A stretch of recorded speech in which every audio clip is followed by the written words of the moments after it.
Hi folks, I got a private message from a user called Liger's Night, and he put some questions to me for me to answer. I'm going to try to squeeze it all in 10 minutes and we'll see what happens. Here we go. Question number 1. Are you a moral relativist, or do you believe in absolute morality? In other words, do you believe that cultures or even individuals can define their own rules on what is moral and what is not, or do you believe that every action has one unique, absolute, and true moral assessment? Whew. Answer: both. It's easy to observe that there's certain universal constants that people share, like not killing one another and taking care of infants and little kids. There are exceptions to this, but they're rare. It's developed through the human instinct to perpetuate the species. I mean, it wouldn't make much sense if we were killing each other off. Our species wouldn't survive very long.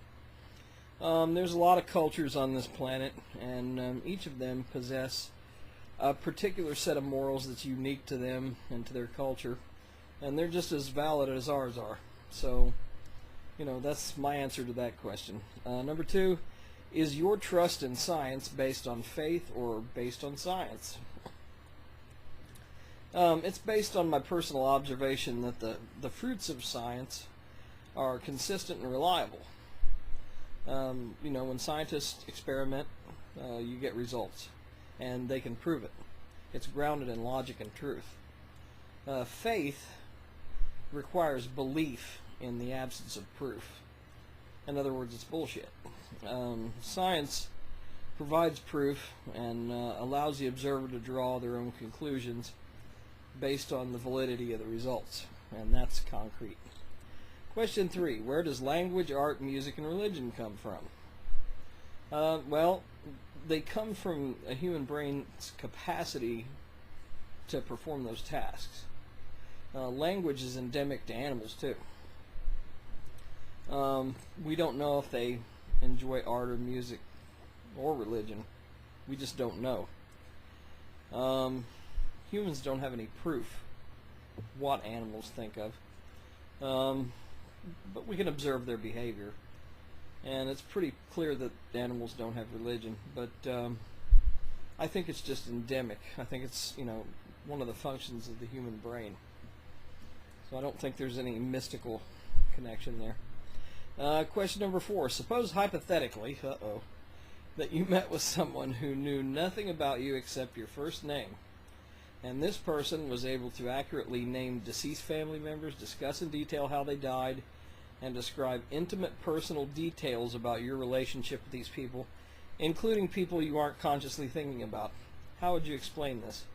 Well, I'd have a lot of questions for them. I'd remain skeptical, because I know what cold reading is. You can look at a crowd of people and pick one person out and look at the way they're dressed, the way they're sitting. You can talk to them for 5 minutes and do a lot of profiling on them and get answers like that. So I wouldn't assign that to anything mystical. Number 5, is the absence of proof of absence? I love this one. It is for me. Being unable to prove the existence of something is sufficient for me to conclude that it doesn't exist. I think that's true of most people. Number 6, what does the atheist position offer people? How has it improved your life? Why will it improve others' lives?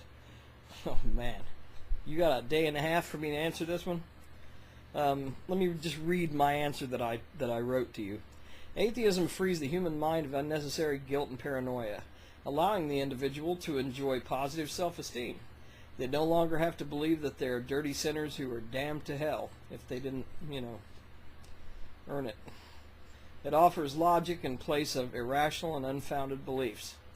It offers freedom to appreciate all people and their diversity rather than the bigoted, judgmental strictures of dogma. It allows people to realize how precious each moment of their lives are, because it's finite. Our lives are finite. It saves children from the cruel indoctrination and years of emotional abuse opposed by primitive, ignorant, punitive, money-grubbing clergy. It allows people to take pride in and credit for their individual achievements without automatically handing the credit over to some unknowable, unseen person. There's just a shitload of reasons why atheism is best. Number 7, when you attempt to use logic to conclude facts about religion, are you starting at the conclusion God is not real, or are you starting at true premises? Be honest. If you're starting at true premises, then what are they? How are they true? Think about number 5 when you answer. I love how Christians try to force atheists to say what they want to hear.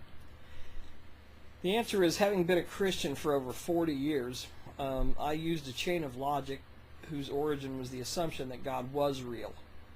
I started out, saying God is real. And as I took an honest look at it and really looked into it, it started to become pretty clear to me that God couldn't possibly be real, any more than Yosemite Sam could be real, and there's no supreme being. It's just an astounding lack of evidence, a preponderance of lack of evidence. Number 8, if all Christians believed in the Bible, that the Bible was entirely allegorical, what would you argue to support your position? I'd just say that nobody's ever seen God, nor is there any proof of his existence. Sorry. Number 9, why is it important to you that everyone is an atheist? It isn't. I don't give a shit. Believe what you want. Just as long as you don't try to force your beliefs on me. I'm a happy camper. And number 10, do you believe in extraterrestrials? I love this one.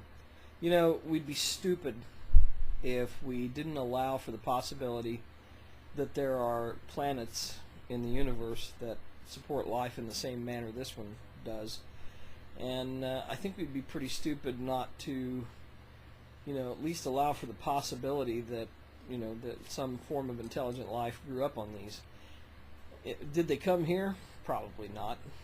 The distance is too far. But just because I can't conceive of that kind of travel doesn't mean it doesn't exist. It's possible. Anything's possible. So, I hope that answers your questions. And, if you got more questions for me, bring them on. I'm a simple guy. I'll give you a simple answer every time. Chris the Atheist, signing off.